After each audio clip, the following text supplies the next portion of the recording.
શ્રી હિરપરા કન્યા વિદ્યાલય કાલાવડ, ધોરણ 11, વિષય સમાજશાસ્ત્ર.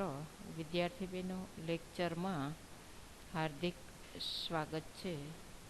આજે આપણે પાઠ નંબર 6 સામાજિક સંસ્થાઓ, જેમાં કુટુંબના કાર્યો વિશે સમજ મેળવીશું. આગળના લેક્ચરમાં આપણે કુટુંબની વ્યાખ્યા, કુટુંબના લક્ષણો અને કુટુંબના પ્રકારો વિશે સમજ પ્રાપ્ત કરેલી. આજે જોશું કુટુંબના કાર્યો. આ પ્રશ્ન તમને સી વિભાગમાં 2 ગુણમાં પૂછાય છે, ડી વિભાગમાં ટૂંકનોંધ સ્વરૂપે પૂછાય છે. ત્યારે 5 જે કાર્યો આપેલા છે એમાંથી કોઈ પણ 3ની વિસ્તૃત સમજ આપવાની હોય છે અને ઈ વિભાગની અંદર 5 ગુણમાં પણ પૂછાઈ શકે છે. કુટુંબ એ શું છે? તો કે કુટુંબ એક સમાજનો પાયો છે. માનવી પોતાનું સમગ્ર જીવન આ કુટુંબની અંદર પૂરું કરે છે, જેમાં બાળકોવાળા કે બાળકો વગરના પતિ પત્નીઓનું બનેલું એક લાંબા ગાળાનું જૂથ કે જેમને કુટુંબ કહેવામાં આવે છે. આ કુટુંબ છે એ સમાજની અંદર કયા કાર્યો કરે છે? તો કુટુંબ એ વ્યક્તિ અને સમાજ માટે, પોતાના માટે અને અન્યના માટે વ્યક્તિ અનેક કાર્યો કરે છે, જેના દ્વારા શું કરશે? તો કે પોતાની જે મૂળભૂત જરૂરિયાત છે એને સંતોષવાનો પ્રયત્ન કરે છે. પ્રથમ કુટુંબનું કાર્ય છે જૈવિક કાર્ય. કારણ કે સમાજનું સાતત્ય ચાલુ રાખવું એ અનિવાર્ય છે. સમાજનું સાતત્ય કાયમના માટે ચાલુ રાખવા માટે કુટુંબનું પ્રથમ કાર્ય એ જૈવિક કાર્ય છે, કે જે જાતીય સંતોષ અને પ્રજનન પ્રક્રિયા દ્વારા કુટુંબની અંદર પ્રજોત્પાદનની પ્રક્રિયા દ્વારા સતત નવા સભ્યોનો ઉમેરો થતો જાય છે અને કુટુંબ છે એ સમાજમાન્ય અને સ્વસ્વીકૃત રીતે કુટુંબ પોતાના કુટુંબના સભ્યોની જવાબદારી છે એ પૂરી કરે છે. સ્ત્રી પુરુષની જાતીય વૃત્તિનો સંતોષ કુટુંબમાં જ સમાજમાન્ય અને સમાજ સ્વીકૃતિ રીતે સંતોષાય છે. એ જ રીતે પ્રજોત્પાદનનું કાર્ય પણ સમાજના સાતત્ય માટે ખૂબ જ જરૂરી છે.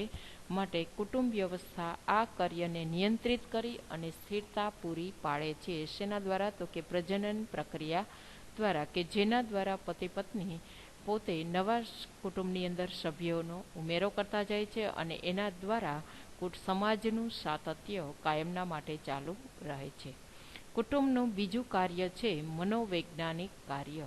કુટુંબમાં વસતા સભ્યોની ભૌતિક જ જરૂરિયાતો નથી હોતી, એમના માટે સલામતી, સ્નેહ, પ્રેમ, હૂંફ, વાલ આ બધાની માનસિક જરૂરિયાતો હોય છે અને એ જરૂરિયાતોનો સંતોષ, એટલે કે આ જરૂરિયાતો પરિપૂર્ણ કોણ કરી શકે છે? તો કે કુટુંબ જ કરી શકે છે. માટે કુટુંબનું બીજું કાર્ય છે માનવીની મનોવૈજ્ઞાનિક જરૂરિયાતો પૂરી કરવાનું. આ કાર્ય અન્ય કોઈ પણ જૂથ એટલા પ્રમાણમાં કરી શકતું નથી કે જેટલું કુટુંબ છે એ માનવીની પ્રેમ, સ્નેહ, સલામતી, હૂંફ પૂરા પાડી શકે. ત્યારબાદ કુટુંબમાં વસતા સભ્યોની અર્થવ્યવસ્થા પણ ખૂબ જ અગત્યની છે, એટલે કે એમનું આર્થિક ઉપાર્જન કરવું. તો એ પણ કાર્ય અર્થોપાર્જનમાં સ્ત્રી અને પુરુષ બંને સહિયારો ફાળો આપી અને કુટુંબના સભ્યોના ભરણ પોષણની જવાબદારી પૂરી કરે છે. કૃષિ અર્થવ્યવસ્થાવાળી સમાજ વ્યવસ્થામાં કુટુંબ ઉત્પાદનનું કેન્દ્ર બની રહે છે. કુટુંબનું ભરણ પોષણ અને અર્થ ઉપાર્જનમાં પુરુષો અને સ્ત્રીઓની સહભાગિતા જોવા મળે છે અને સંતાનોનો ઉછેર કરવો અને ઘર પોતાનું ચલાવવું, એટલે કે ગૃહ સંચાલનનું કાર્ય કોણે કરવાનું છે? તો કે આ કાર્ય કુટુંબની અંદર સ્ત્રીએ કરવાનું છે. જો કે આધુનિક ઔદ્યોગિક સમાજ વ્યવસ્થામાં કુટુંબ હવે આર્થિક ઉત્પાદનનું કેન્દ્ર રહ્યું હોય તેવું મર્યાદિત ધોરણે જોવા મળે છે. કારણ કે કુટુંબના સભ્યોની ભૌતિક જવાબદારી પૂરું પાડવાનું કાર્ય આ કુટુંબ કરે છે. માટે કુટુંબની અંદર પતિ પત્ની બંને સાથે મળી, એટલે કે સ્ત્રી અને પુરુષ બંને સહભાગીદારીથી કુટુંબના ભરણ પોષણ અને આર્થિક ઉપાર્જનની તૈયારી સાથે રહી અને કરે છે. ત્યારબાદ કુટુંબનું સામાજિક કાર્ય. કુટુંબમાં થતા સામાજિક કાર્યોમાં વ્યક્તિને કૌટુંબિક સંબંધો દ્વારા પ્રાપ્ત થતો એક ચોક્કસ પ્રકારનો દરજ્જો હોય છે કુટુંબમાં વસતા સભ્યોને. કુટુંબમાં જેમ કે પુત્ર કે પુત્રી તરીકેનો દરજ્જો, એટલે કે ભાઈ બહેન તરીકે, તો સમાજમાં કુટુંબની જે પ્રતિષ્ઠા હોય તે વ્યક્તિને આપોઆપ જ પ્રાપ્ત થાય છે. અને વ્યક્તિને સામાજિક જીવન જીવવાની તાલીમ પણ કુટુંબ જ પૂરું પાડે છે. સમાજીકરણની પ્રક્રિયા દ્વારા કુટુંબમાં સભ્યોએ કેમ જીવન જીવવું તેના પાઠ પણ એ કુટુંબની અંદર રહેતી વ્યક્તિઓના વર્તન વ્યવહાર દ્વારા અને સમાજની પરંપરાઓ દ્વારા શીખે છે. એટલે કે બાળક કુટુંબ પાસેથી જે શીખે છે તે એમને સાંસ્કૃતિક વારસો પણ પૂરો પાડે છે. ટૂંકમાં સંસ્કૃતિકરણના પાઠ બાળક છે એ કુટુંબમાંથી શીખે છે અને જીવન જીવવાના પાઠો પણ કુટુંબમાંથી જ બાળક હસ્તાંતરિત કરે છે. પાંચમું કુટુંબનું કાર્ય છે સાંસ્કૃતિક કાર્ય. એટલે કે દરેક સમાજને પોતાના મૂલ્યો, ધોરણો અને રીતિ રિવાજો હોય છે. એમાં કુટુંબ છે એ પેઢી દર પેઢી આવા સાંસ્કૃતિક વારસાનું એક પેઢી બીજી પેઢીને હસ્તાંતરિત કરે છે અને વિશિષ્ટ પ્રકારની જીવનશૈલી કેમ કુટુંબની અંદર જીવવી તે એ જ સંસ્કૃતિના તત્વો કુટુંબ છે એ આવનાર નવી પેઢીના સંતાનોને પૂરું પાડે છે. આમ માનવ સમાજના સાંસ્કૃતિક વારસાનું પ્રદાન કુટુંબ દ્વારા થાય છે. સમાજની સાંસ્કૃતિક પરંપરાને ટકાવી રાખી પેઢી દર પેઢી સાંસ્કૃતિક વારસાનું હસ્તાંતર કરે છે. આ જે સંસ્કૃતિ છે એ શું છે એના વિશેની સમજ આપણે પાઠ નંબર 5ની અંદર મેળવી ગયા.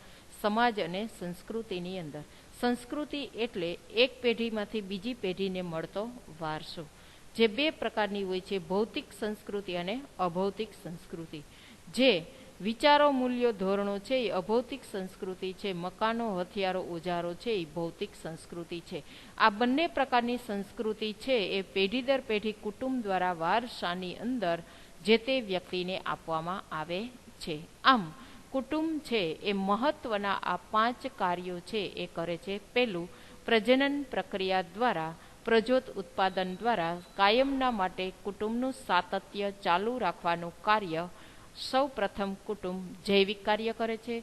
ત્યારબાદ કુટુંબના સભ્યોને જે પ્રેમ, સ્નેહ, હૂંફ, સલામતી અને સ્નેહની જે જરૂર છે એ જરૂરિયાત પણ કુટુંબ પૂરું પાડે છે, જેમને મનોવૈજ્ઞાનિક કાર્ય કહેવામાં આવે છે. ત્યારબાદ કુટુંબમાં વસતા સભ્યોના આર્થિક ઉપાર્જન અને ભરણ પોષણની જવાબદારી એટલે કે આર્થિક કાર્ય અર્થવ્યવસ્થા દ્વારા કુટુંબ પૂરી પાડે છે. અને કુટુંબની અંદર દરેક વ્યક્તિને પોતાનો ચોક્કસ દરજ્જો હોય છે, સત્તા હોય છે, સમાજની અંદર માન અને પ્રતિષ્ઠા હોય છે અને જીવન કેમ જીવવું તેની તાલીમ પણ કુટુંબ પૂરું પાડે છે. એટલે કે ચોથું કાર્ય સામાજિક કાર્ય પણ કુટુંબ કરે છે. અને પાંચમું છે સાંસ્કૃતિક કાર્ય. એટલે કે પેઢી દર પેઢી આપણી સંસ્કૃતિના જે મૂલ્યો છે, ધોરણો છે એ કુટુંબ દ્વારા પેઢી દર પેઢી વારસાની અંદર હસ્તાંતરિત કરવામાં આવે છે. આમ કુટુંબ છે એ મહત્વના 5 કાર્યો કરે છે. ખાસ વિદ્યાર્થી બહેનો, આ પ્રશ્ન તમારે ટૂંકનોંધ સ્વરૂપે અથવા તો 5 ગુણના પ્રશ્નની અંદર યાદ રાખવાનો છે. કુટુંબની વ્યાખ્યા પણ આપણે એની સાથે યાદ રાખીશું, કારણ કે ઘણી વખત કુટુંબની વ્યાખ્યા આપી કુટુંબના કાર્યો સમજાવવું આ રીતે તમને 5 ગુણમાં પ્રશ્ન પૂછાય છે. તો આગળના લેક્ચરમાં આપણે જોયું તેમ ઓગબરને આપેલી વ્યાખ્યા યાદ રાખીશું કે બાળકોવાળા કે બાળકો વગરના પતિ પત્નીનું બનેલું અમુક અંશે લાંબા ગાળાનું જૂથ. અથવા તો કિંગ્સલે ડેવિસની વ્યાખ્યા યાદ રાખીશું કે કુટુંબ એક એવું સામાજિક જૂથ છે કે જેના સભ્યો પ્રજનન પ્રક્રિયા દ્વારા એકબીજા સાથે જોડાયેલા હોય છે. આ રીતે કુટુંબની વ્યાખ્યાની સાથે કુટુંબના 5 કાર્યો, જૈવિક કાર્ય, મનોવૈજ્ઞાનિક કાર્ય, આર્થિક કાર્ય, સામાજિક કાર્ય અને સાંસ્કૃતિક કાર્ય, આ રીતે આપણે 5 ગુણનો વ્યવસ્થિત વિસ્તૃત પ્રશ્નની સમજ મેળવી. આગલા લેક્ચરની અંદર કુટુંબમાં આવેલા આધુનિકરણ, શહેરીકરણ, શિક્ષણ અને સંચાર માધ્યમોના કારણે કુટુંબ જીવનમાં જે કંઈ પરિવર્તન આવેલું છે તેની વિસ્તૃત સમજ આગળના લેક્ચરની અંદર મેળવીશું. અસ્તુ.